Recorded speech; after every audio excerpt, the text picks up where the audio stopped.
Even as the country battles its worst ever health emergency, there are those COVID vultures who are busy profiteering out of people's suffering.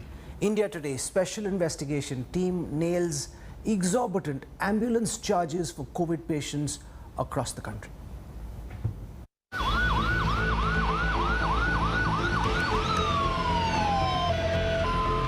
A disastrous firestorm.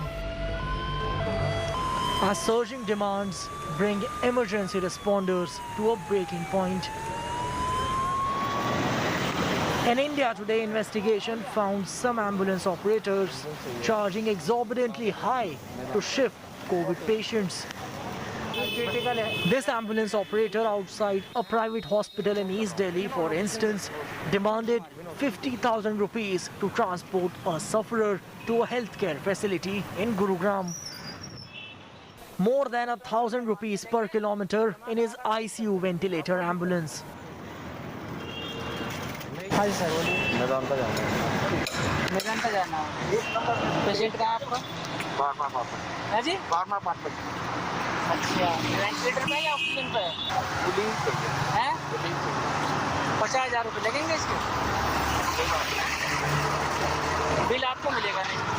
और फिर पैसा हम advance में लेंगे, जमा करा करके जब चलेंगे। 50,000 rupees for a large ICU ventilator ambulance, which normally wouldn't cost more than 12,000 rupees from Delhi to Gurugram. The cost of PPE kits for medical staff on board included. This ambulance operator outside Delhi's GTB hospital solicited 25,000 rupees for transporting a patient in a small ambulance and 40,000 rupees in a big one. सारी चीज okay है। मैदान का ये गुड़गांव वाला AC चाहिए oxygen भाई 25 लगेंगे 25,000 रुपये 25,000 रुपये हाँ एसी रहेगी भाई और ये बड़ी वाली नहीं हो सकती क्या? बड़ी वाली भी मिल जाएगी बड़ी का रेट ज़्यादा जाएगा वेंटिलेटर मिल जाएगी कितना है उसका 40 चलो We next investigate private emergency services in Noida. This ambulance operator here quoted 30,000 rupees for transporting a patient to Gurugram with a doctor on board and 20,000 with nursing staff. Gurgaon मैट hello ये कहाँ से जाना है? नीलकंठ बस सकते फोल्ड ट्रैक तो doctor के साथ भिजवाऊँ या नर्सिंग स्टाफ के साथ? आप दोनों के पैसे बता दो, अगर हम अफोर्ड कर पाएंगे तो ऐसे भेज देंगे या फिर डॉक्टर के साथ जाएगी तो 30,000 पड़ेंगे। अच्छा नर्सिंग स्टाफ के साथ जाएगी तो 22,000 पड़ेंगे। डॉक्टर के साथ जाएगी तो 9,000 का, इससे ज़्यादा नहीं पड़ेगा। एम्बुलेंस नहीं है ढूंढने से भी। In September last year, the Supreme Court ordered state governments to fix ambulance charges and ensure no patient is overcharged. Them fleecing distraught families during this unprecedented crisis is clearly a result of a lack of enforcement in the national capital region. With Nitin Jain and Mohammad Hizbullah for India Today.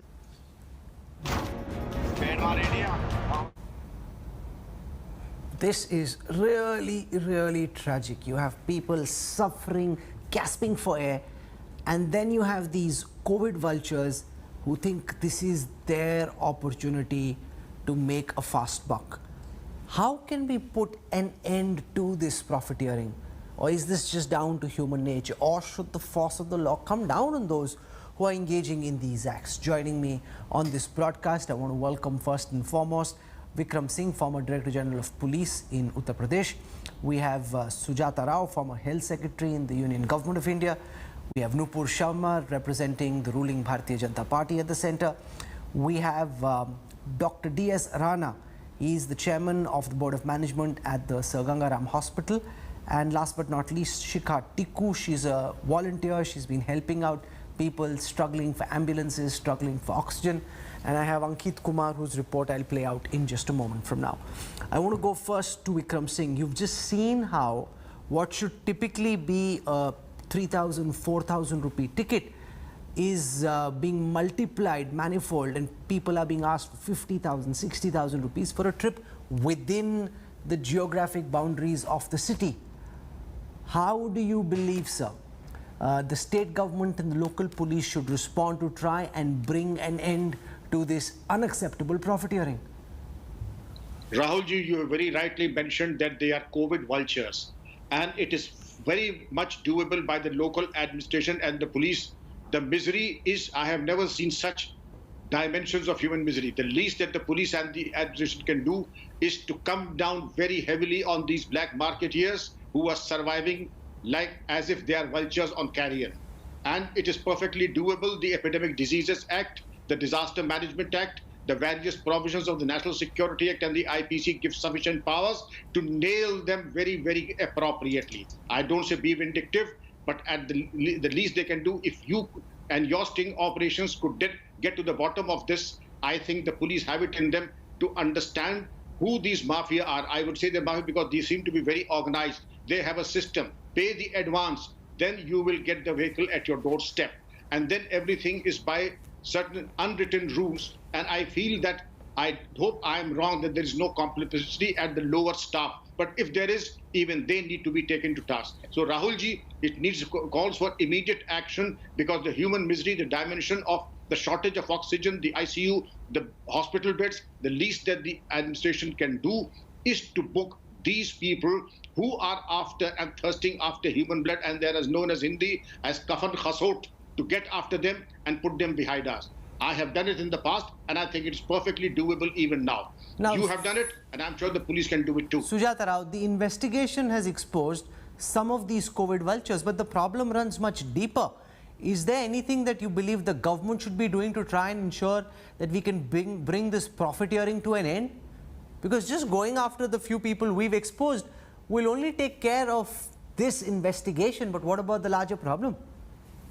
I think this is a problem that is being faced almost in every state. I live in Hyderabad, and I know whether it's transporting a dead body or a patient, the kind of rates change from 5 kilometers, 10 kilometers, and so on. So here, I would say that I fully agree with Mr. Singh. It is an enforcement problem. But for them to enforce, there have to be some rules. And it is for the government to set the rules. And what do I mean by that? Number one is to give a rate card and widely disseminate this information. Do you as a citizen, or do I as a citizen, know how much is a valid fare for X place to another X place, for this kind of ambulance to that kind of an ambulance? Who are the licensed people who are licensed, who can run these ambulances, and they are given a license card and a number for that, and then you have to invest on a complaint grievance redressal call center, where any patient, I mean, of course, when you're worried about your patient, you're not going to be sitting and ringing up complaints.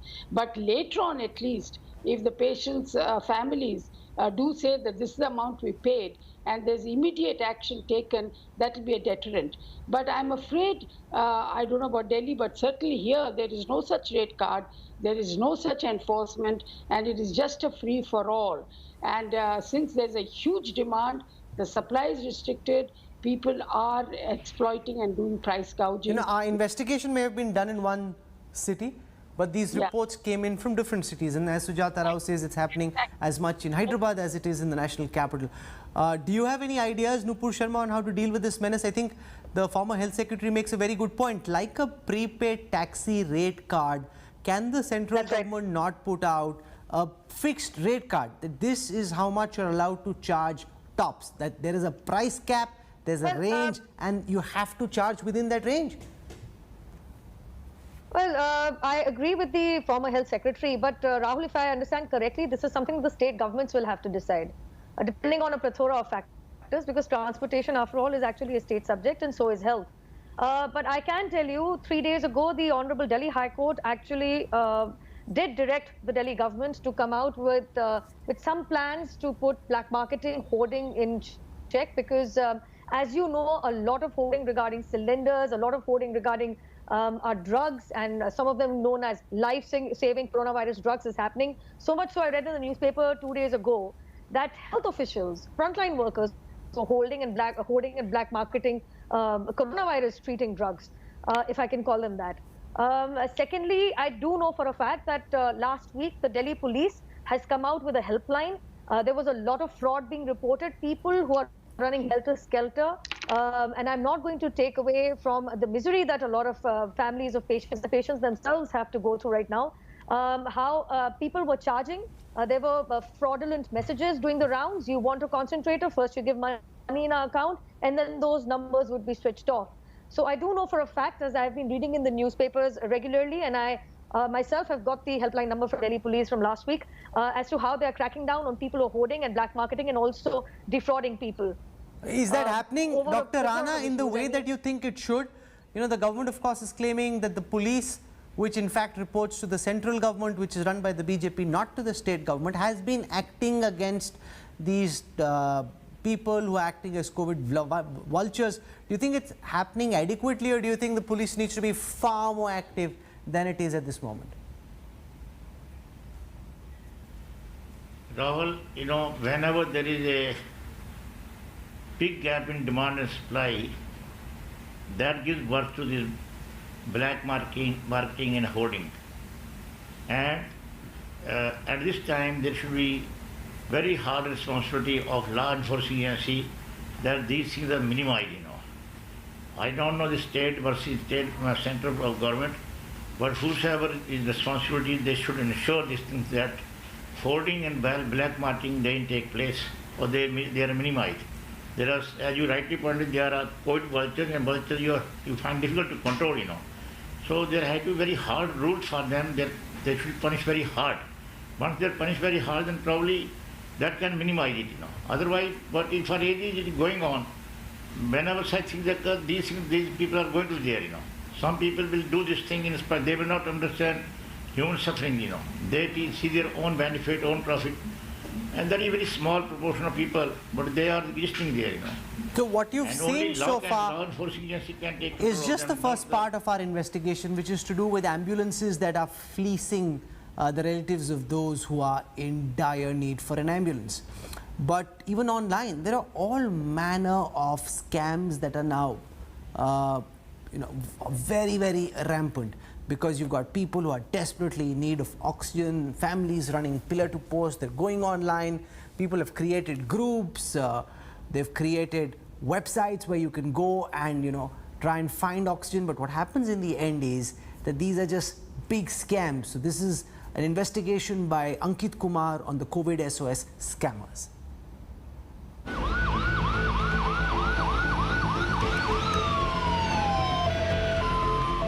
In the grip of a ferocious, deadly wave, battling an oxygen emergency, distraught, desperate people turn to WhatsApp groups and social media for leads to the lifeline.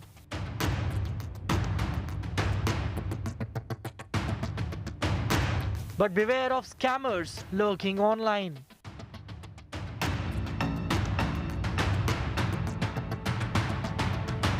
At a time when the human race is up against an unknown virus, it is being betrayed by its own. Friends and family members of COVID patients are struggling to secure necessary medical resources like oxygen for their loved ones. But scamsters are using this humanitarian crisis to con these desperate family members, despite continuous pleas being made by these families that their actions would seriously compromise the lives of these COVID patients.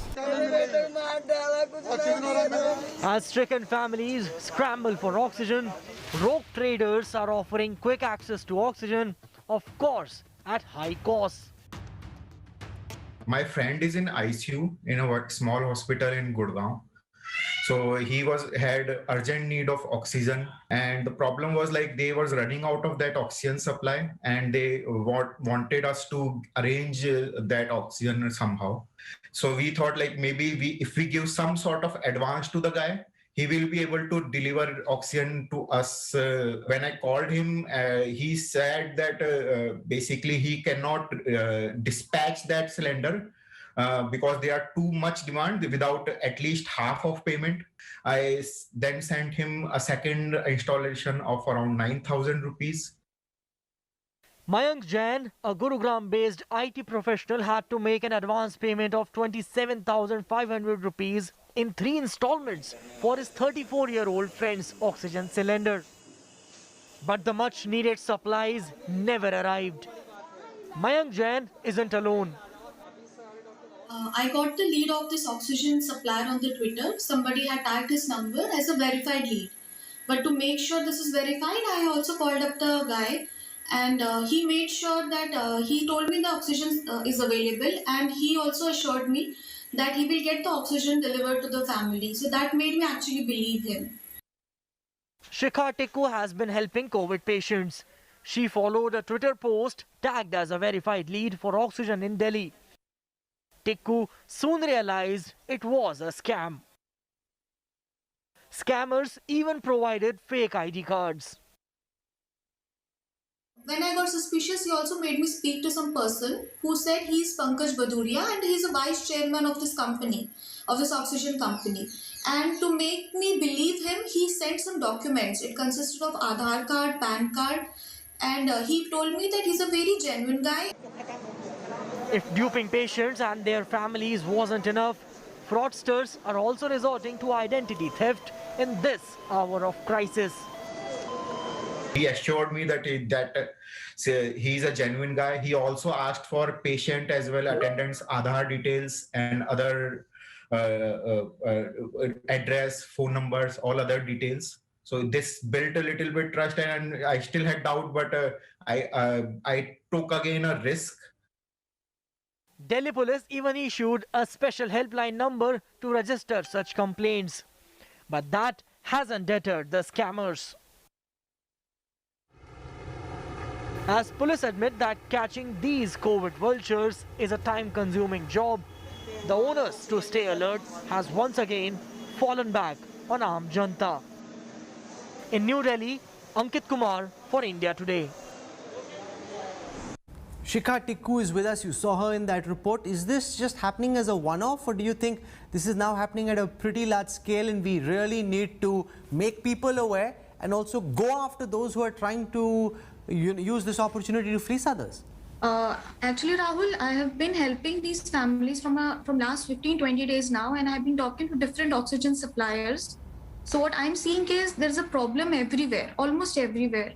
So you call up one oxygen dealer, he asks you ask for the 55-liter oxygen cylinder, and as far as I know, it normally costs rupees 6,500 in normal days. But when you ask them it's an emergency, then he'll ask you, can you afford it? I asked them, how much is it actually you're giving it at? So he told me he's giving it for 1,08,000.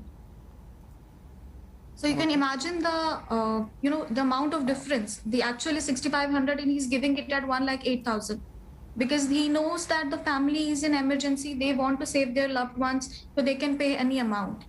And even after paying, we are not sure that the family is getting the oxygen or not, because they'll ask you for the advance amount. Because in these times you have to have some trust.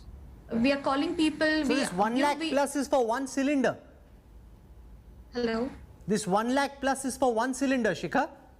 Yes, for one cylinder. Wow. For one oxygen cylinder.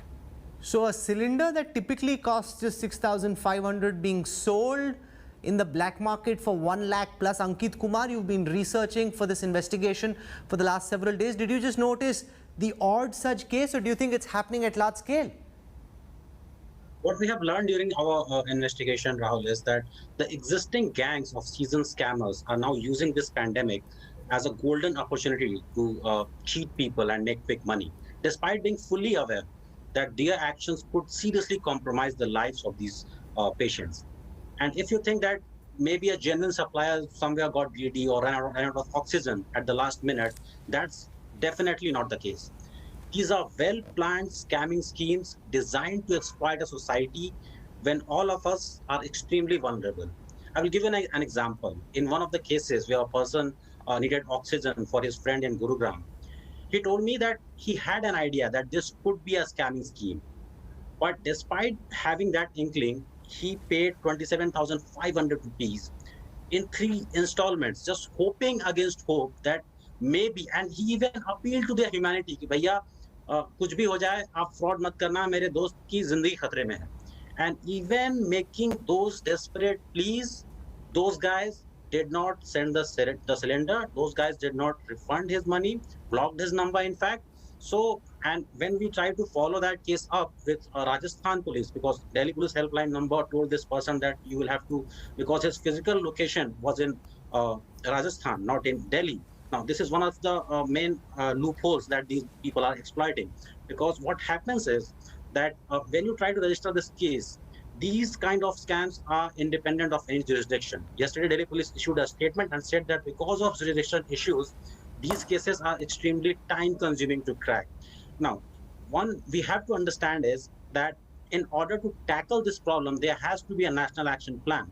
Why I'm saying is because all the transactions that we have reported so far in Delhi, Mumbai, Bangalore, Kolkata that we have come across, all these transactions have used legitimate transfer of money schemes like UPI, like bank transfers, money transfer wallets like Paytm, etc., Google Pay.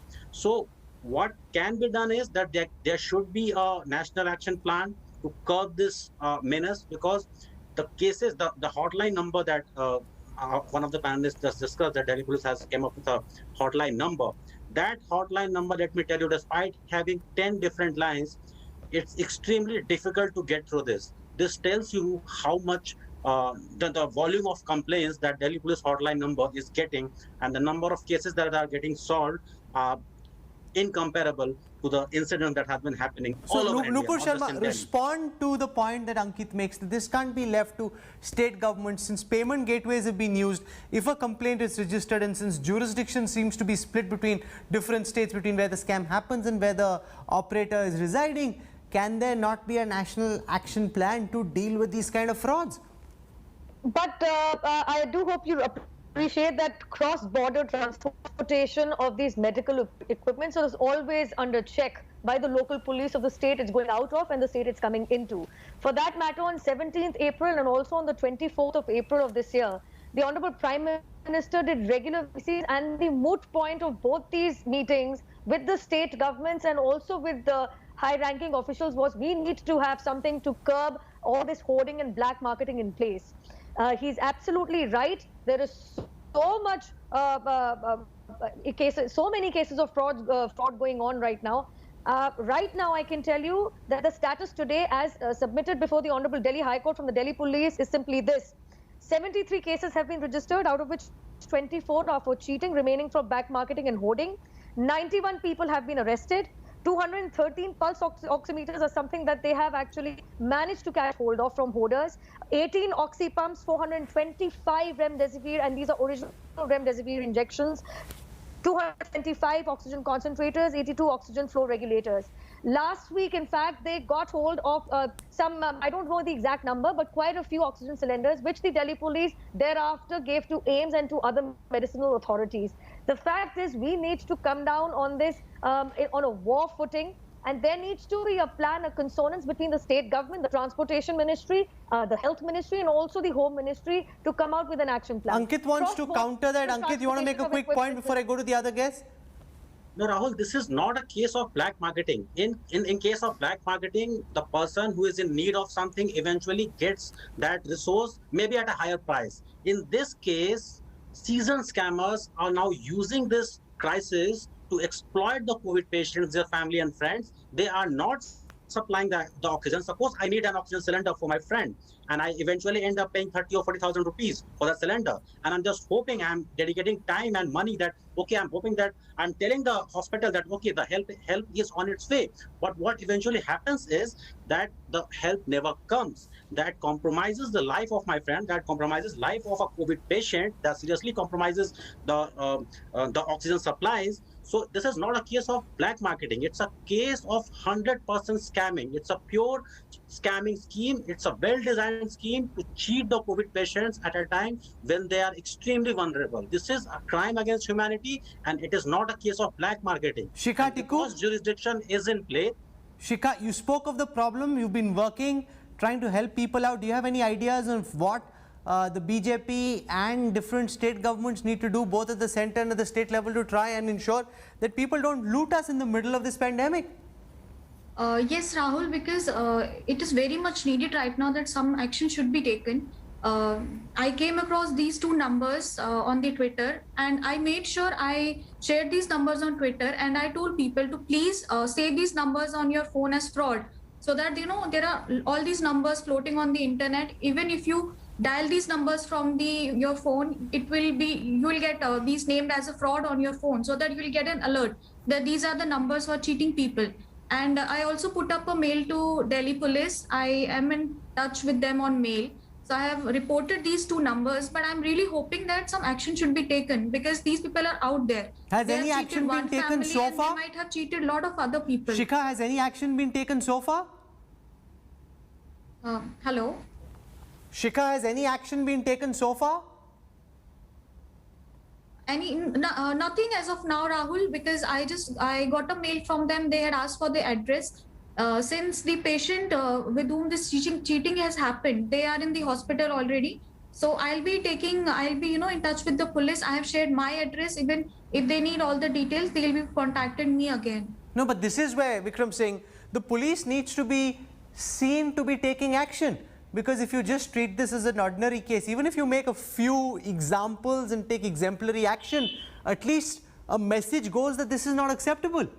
Exactly. Very appropriate, Rahul ji. As Shikha ji and Ankit Kumar have lucidly explained the insidious mindset and the elaborate modus operandi of these criminals, I also advised various DGPs that they should be taken to task and their movable and immovable properties attached, and they should be used by way of financing and treating the COVID patients and those in the ICU. You'd be happy to know that some very drastic action and excellent recoveries have been made in the police commissioner of Gautam Budh Nagar, in Lucknow, in Kanpur and other places. But yes, there is a lot to be done in these circumstances, because these people are extracting the pound of flesh and will stop at nothing.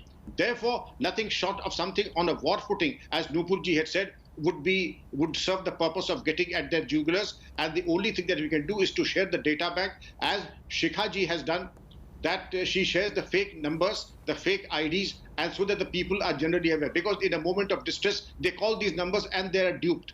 Therefore, the action plan would be an advisory from the police and also database to be shared. I say North India, the Delhi, Uttar Pradesh, Bhopal, right up to Bihar, so that these gangs are exposed and action taken as per the Makoka, UP Gangsters Act and the National Security Act, confiscation of the movable and immovable property, so that a clear and unambiguous message goes down the line that this crime is totally unacceptable. Sujata Rao, do you agree with the former DGP's suggestion that the centre needs to scale up the action that's taken, make a few of these fraudsters an example, so that a message goes out to others that if you fleece people in this fashion, the law will come down at you with its fullest force?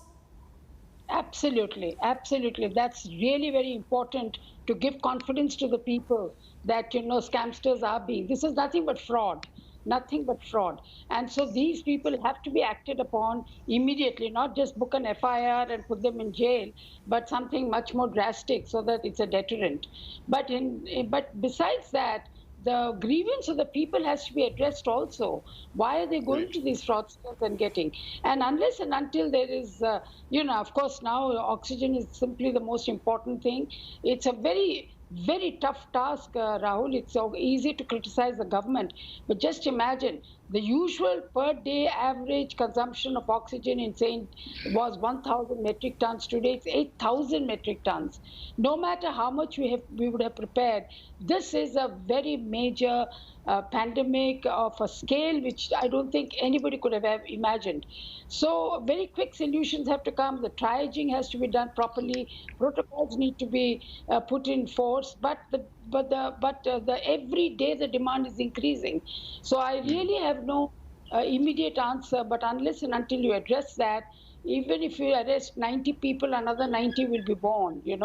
So very true. But action along with... But this is not just happening, as I said at the start, in one odd city. This is happening across, because in the midst of this pandemic, there are people trying to take undue advantage of the situation in Bengaluru as well, where one such incident has come to the fore.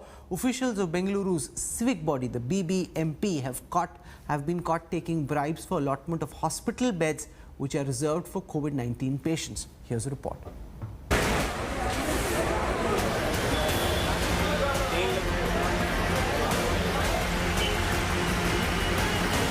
The mad scramble for beds. A spate of oxygen-related tragedies. And a sharp, relentless spike in COVID cases is making Karnataka the emerging epicenter of India's second wave. And amidst the festering catastrophe, a sickening possible reason for the shortage of beds. Officials at Bengaluru's civic body, the BBMP, have been caught taking bribes for allotment of hospital beds reserved for COVID-19 patients, leading to hundreds of COVID patients stuck without beds in the state capital. A full-fledged COVID bed scam. Let's tell you how this terrifying reality was uncovered. The Yediyurappa government recently set up a war room in BBMP zones, which citizens can call to get bed allotment without delay. However, since the last 15 days, anyone who called the BBMP war room for beds was told there was simply no beds available, including oxygen and ICU beds. Tipped off about the bribery operation, BJP MP Tejasvi Surya and a team of BJP MLAs rushed to South BBMP war room to take stock. They say that they found BBMP officials in nexus with outside agents collecting bribes to allot beds reserved under the government quota for COVID-19 patients. It has been allotted at the first instance to a person who is asymptomatic and is under home isolation. And in the 12 hours that he has from the time of allotment to the time of admission, if he does not get himself admitted, the bed becomes auto-unblocked. Like that, there are 4,000 instances, which means 4,000 beds were unnecessarily blocked in the name of people who did not want the bed.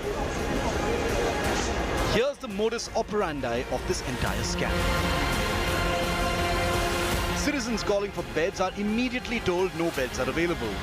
Then, in some instances, a bribe is demanded for allotment of beds under a so-called government quota.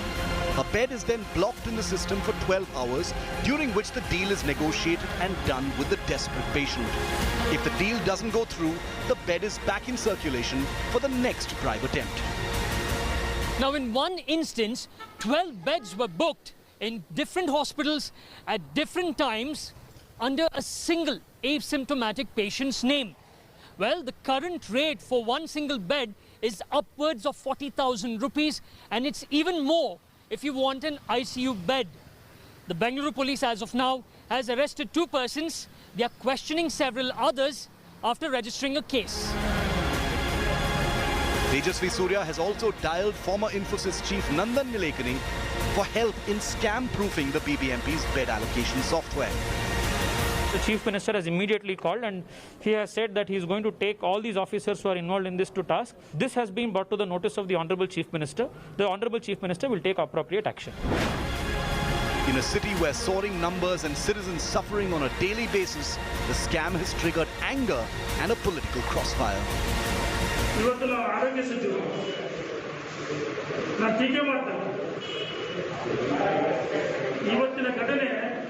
ಒಂದು ನಮ್ಮ ಪಕ್ಷದ ಸಂಘಟನೆಗೂ ಮುಜುಗರಾಗಿದೆ, ಎರಡನೇದು ನಮ್ಮ ಸರ್ಕಾರಕ್ಕೂ ಮುಜುಗರಾಗಿದೆ.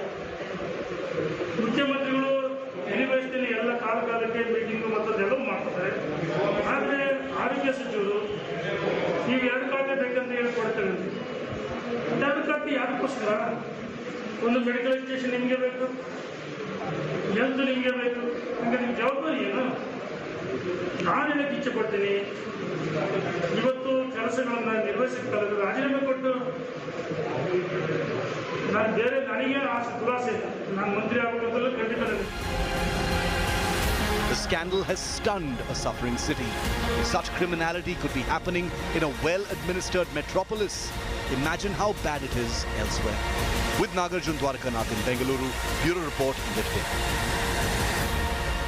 You've got people fleecing you when you want an ambulance, fleecing you when you want an oxygen cylinder, fleecing you when you're trying to get a hospital bed. There's already a pandemic on and this is a nightmare. Dr. Rana, is this happening elsewhere as well? Have you heard of such instances in other parts where hospital beds are now being sold at exorbitant prices by some people who are involved in those hospitals and by officials? Rahul, there is a potential for such thing to happen in the hospitals, especially in pandemic. This happens in many hospitals during normal time also. Hospital admission, keep vigilant on such things. But again, I will advise that we have got various systems that this should not happen in the hospital. This can happen in any hospital. The hospital admission keeping vigilant. But the people in general, the public, those who are taking advantage, those who want to have bed in the hospital, they should not bribe any people for getting the certs. And if some person asking for bribe, they should bring it to the administration, to administration as well as local policy. No, but everyone's making the same point. But Sujata Rao, at that point in time, when you've got a loved one who's suffering, you think you may be losing him, your only priority is to try and find succor. This whole business, go file a complaint with the police, go call the administration. It's not as if you call a hospital landline and anyone's picking the phone and having a decent conversation with you. So these are people who are preying on the vulnerability and the desperation of relatives. Yeah, but here it's not just only the bribing part of it, but these 4,000 beds, were they in government hospitals or private corporate hospitals or wherever? What about the hospital authorities? Why did they keep them booked like this and not be occupied by more deserving patients? They know about triaging. They know who should be admitted and who should not be admitted. I think there's a bit of a failure of duty and due diligence on the part of the hospital authorities. And if this could be acted upon, then I don't think anybody would be able to. You may take a bribe, but no hospital will keep a bed for you if the patient is not deserving. There's nothing called reserving a bed for anybody. You just fill it up because people are literally standing in queues. You either die or you are discharged. The next fellow is getting onto the bed. So I think this is unacceptable. It's a failure of the health authorities also in not monitoring the availability and the occupancy rate of the beds. And if it is being done, for example, in collusion with any private authorities or something, they should be acted upon. Nupur Sharma, final words, because the scams are so many and at so many different levels that surely we need to do something as a collective, pushed by the government to try and bring an end to this. Three things I want to say. First and foremost, please, please, please do not part with your money without verifying where you got the lead from. A lot of people are making this mistake. Do not do it. Most of the times they are unverified bots on social media. Nobody else has actually bought anything from them. 2, if you do come across something of this sort, call your police immediately. And 3, Rahul, I have seen through you and your coverage how in instances, for example, in Delhi, the police here is also acting as people who are ferrying patients and getting them admitted into hospitals. Please try and understand, do not get defrauded, do not fall into a trap. You need desperate help. Many a times there will be a good Samaritan politician or a social worker or somebody like Ms. Tikku or from your local police who would be willing to help you. There are a lot of young politicians, a lot of NGOs and a lot of youngsters out there who are willing to help right now. It's better to have verified leads, get it from a friend who's probably got something sourced from somewhere. That is better than just going on by an unverified bot-made message. Our hope through the newsroom was to bring this to the light of law enforcement, knowledge of government, and also to every one of our viewers, so that you know where the potential to be taken for a ride exists. So next time you're having a conversation, even if it is driven by desperation, be mindful, check as much as you can before you part with your cash. That is critical. Thank you very much to all our guests for joining us. We will keep tracking all these COVID vultures and try and book them as much as possible. We will do what we can, but now the police and the government need to crack into action as well. Only then will we be able to complete the loop and try and reduce the suffering of people. You're on board the Newstrack. Amid an oxygen crunch across the national capital, the Indian Army, along with the DRDO, has set up an oxygen generator at the All India Institute of Medical Sciences to make the hospital self-reliant. Aishwarya Paliwal travelled to AIIMS for this report. As bizarre as it may sound, the need of the hour is oxygen, and the national capital needs a lot of it. 1,000 litres of oxygen production every minute. That's the task the Indian Armed Forces have accomplished at the prestigious All India Institute of Medical Sciences, or AIIMS, in the national capital. Soon after the armed forces were roped in, the Defence Research and Development Organisation, or DRDO, through its industry, has set up oxygen plants at the AIIMS. The idea is to make the hospital Atmanirbhar.